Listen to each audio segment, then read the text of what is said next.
देखो, कल मैंने आप लोगों को बताया था कि जब हम सामाजिक अनुसंधान में आंकड़ों को एकत्रित करते हैं तो आंकड़ों को चयन करने, अगर हम देखा जाए तो आंकड़ों को इकट्ठा करने की दो विधियां हैं। एक थी संगणना विधि और एक थी निदर्शन विधि, census method and sampling method. Census method मैंने आपको कल बता दिया था, जनगणना विधि। एक आता है निदर्शन, सैम्पलिंग मेथड। देखिए, निदर्शन को बताने से पहले मैं कुछ उदाहरण आप लोगों को देना चाहती हूँ। वो कैसे? आप जैसे कुछ फल बाजार में खरीदने जाते हैं कि फल मीठा है या नहीं, तो आप क्या करते हैं? टेस्ट करते हैं। और पूरे फलों की ठेली में जितने फल रखे हैं सबको टेस्ट करते हैं, रंग रूप या टेस्ट करते हैं। तो किसको देखते हैं? बस एक को। ध्यान से समझना मेरी बात। आप लोग जब किसी अमरूद, सेब या कोई खरीदने जाते हैं तो वो कहता है बड़े मीठे हैं मेरे सेब, दुकानदार बोलता है, तो वो काट के आपको एक सेब में से एक टुकड़ा दे देता है। तो आप कहते हैं हाँ बहुत मीठे है भैया, 2 किलो दे दे मुझे। आज तो 1 किलो ले जाने थे लेकिन सेब इतने मीठे हैं, आज तो 2 किलो दे दे। हमने सेब की एक छोटी सी फाक से उस ठेली पे मौजूद सभी सेबों का आकलन कर लिया कि सभी मीठे हैं। ऐसे ही हम जब चावल पकाते हैं तो हम सब चावल पके हैं या नहीं, एक चावल के दाने को लेते हैं, पक गया या नहीं पका, फिर हम ये मान लेते हैं कि जितना कच्चा ये है उतने कच्चे सारे चावल हैं। अंडरस्टैंड है? ठीक है। तो ये कहने का मतलब, कल मैंने संगणना विधि बताई थी, आज मैं सैम्पलिंग बता रही हूँ। बच्चों, अगर प्रैक्टिकली हम देखें तो यही सैम्पलिंग है। यही सैम्पलिंग मतलब जब हम सारी चीज़ों को एक साथ समग्र रूप में अध्ययन ना करके कुछ इकाइयों का चयन कर लेते हैं, उनका अध्ययन करते हैं, तो और उन पर जो निष्कर्ष निकलता है वो हम सभी के ऊपर लागू मान लेते हैं। कहने का मतलब, हमने जो सेब लिए, सेब की एक जो फांक ली, उसको मीठा मानते हुए हमने ठेली पर मौजूद सारे सेब को मीठा मान लिया। चावल के एक दाने को कच्चा मानते हुए हमने उसे और पकाना ठीक समझा, इसीलिए हमने पूरे पतीले को गैस पर चढ़ाए रखा। कहने का मतलब, निदर्शन, अब मैं आती हूँ किताब की लैंग्वेज पर, निदर्शन जो है समग्र की सभी इकाइयों में से कुछ का प्रतिनिधित्व है, जिसमें जो निष्कर्ष निकलता है उसे संपूर्ण इकाइयों पर लागू मान लिया जाता है। इसकी कुछ परिभाषा है, जैसे गुडे तथा हार्ट ने लिखा है, एक निदर्शन से हमारा तात्पर्य एक विस्तृत समूह का लघुत्तर प्रतिनिधि, एक विस्तृत समूह का लघुत्तर प्रतिनिधि। फॉर एग्जाम्पल, मैंने कल भी बताया था कि यदि हमें किसानों का अध्ययन करना है, ठीक है, आप कोटद्वार शहर में निवास करते हैं तो कोटद्वार शहर में असंख्य किसान होंगे, कुछ भाबर साइड होंगे, कुछ ग्रास्टरगंज होंगे, कुछ लाल पानी होंगे, मतलब कोटद्वार फैला हुआ है। ऐसे में यदि आपको किसानों का चयन करना है तो आप किसी प्रॉपर एरिया के 10 किसानों का चयन कर लीजिए। फिर 10 से जो पूछेंगे आपकी क्या समस्याएं हैं, क्या कठिनाइयां हैं और आपको वेदर का क्या इफेक्ट पड़ता है हमारी फसलों पर, उसका जो निष्कर्ष निकलेगा, आप पूरे कोटद्वार के लिए उन्हीं समस्याओं को जिम्मेदार मान लेंगे। कहने का मतलब, जहां हम संगणना विधि में संपूर्ण का अध्ययन करते थे, संगणना में हम एक एक इकाई का अध्ययन करते थे, निदर्शन में हम कुछ इकाइयों का अध्ययन करते हैं, कुछ सैंपल ले लेते हैं। कहते हैं ना सैंपल भरना, कि आज फूड इंस्पेक्टर आए थे, वो दूध का सैंपल भर के ले गए।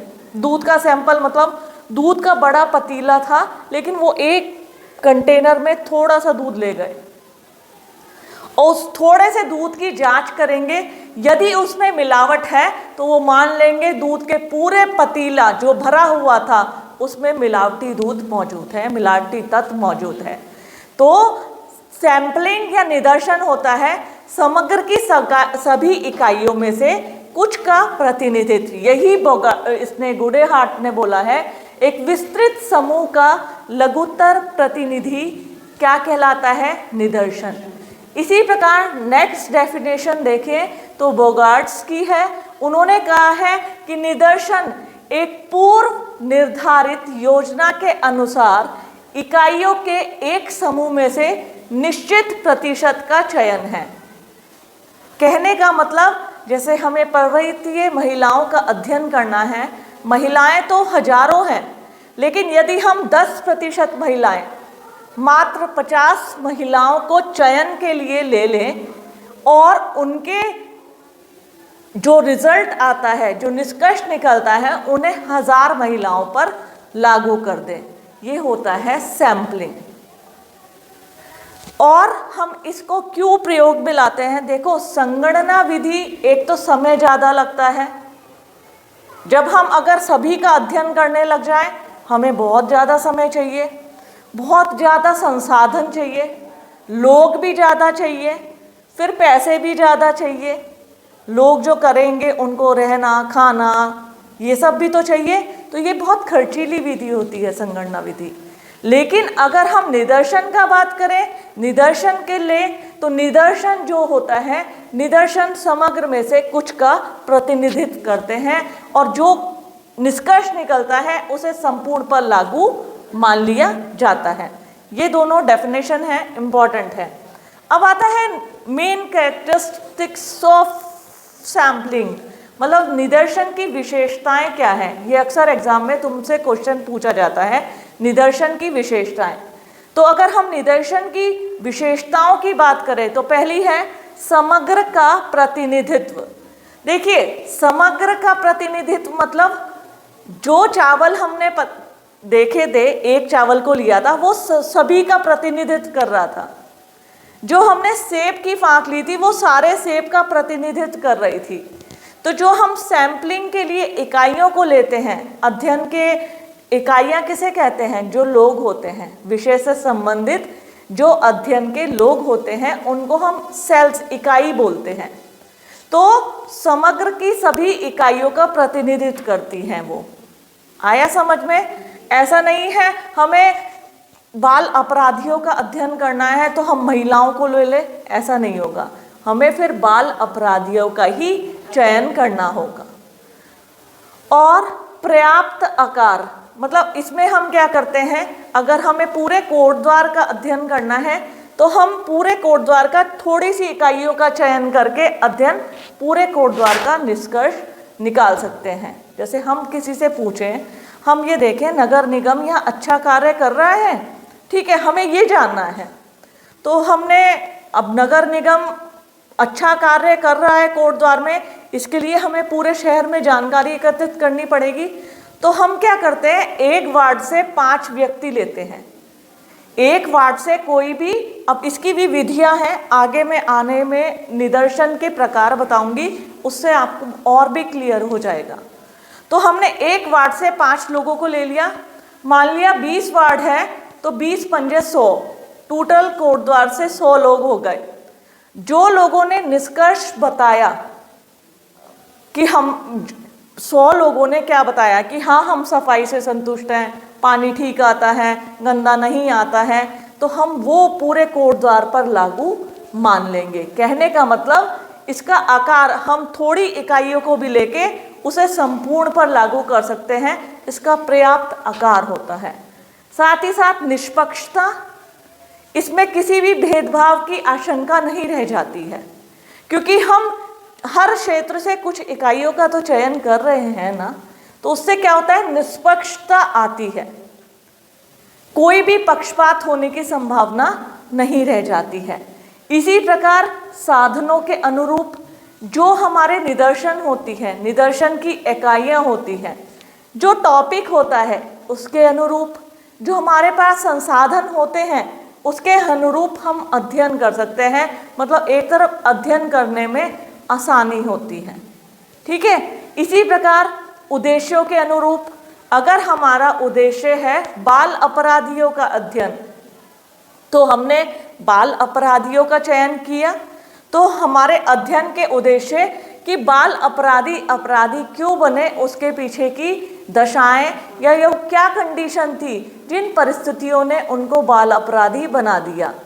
तो जब हम बाल अपराधियों का अध्ययन करेंगे तो हमें सच्चाई सामने आएगी कि घर में सौतेली माँ का होना या परिवार में गरीब होना, पारिवारिक स्थिति पिछड़ी हुई होना बच्चे के बाल अपराधी का कारण है। कहने का मतलब जो हम अध्ययन के उद्देश्य निर्धारित करते हैं, जो निष्कर्ष निकलते हैं, वो उद्देश्य के अनुरूप आते हैं, क्योंकि निदर्शन में हम उन्हीं इकाइयों का चयन करते हैं जिनका की अध्ययन करना होता है।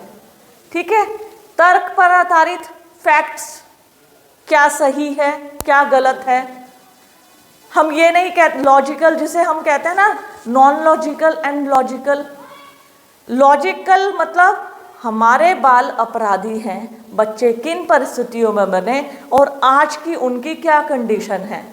चूंकि हमने बाल अपराधियों का ही चयन किया है तो हम लॉजिकल रूप से कह सकते हैं कि उन्होंने हमें बताया है कि ये परिस्थितियां थी जो उनको बाल अपराधी बनने के लिए जिम्मेदार हुई। तो ये लॉजिकल होते हैं, तर्क पर और तथ्यों पर आधारित फैक्ट्स निकल कर आते हैं। और साथ ही साथ अनुभवों पर आधारित, इस पर हम अपने अनुभवों को भी काम में ला सकते हैं। जैसे मैंने पूछा था कि नगर निगम में सफाई व्यवस्था कैसी है, तो हमने विभिन्न वार्डों से पता किया था।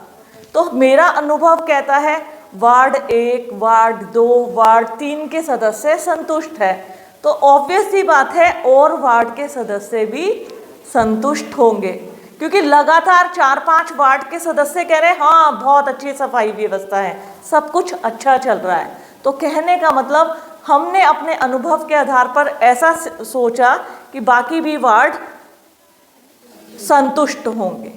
तो ये है निदर्शन की विशेषताएं: समग्र का प्रतिनिधित्व, पर्याप्त आकार, निष्पक्षता, साधनों के अनुरूप, उद्देश्य के अनुरूप, तर्क पर आधारित और अनुभवों पर आधारित।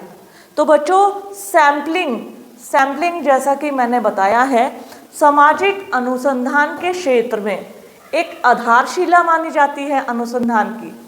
इसके बारे में थोड़ा और आपको बताऊंगी।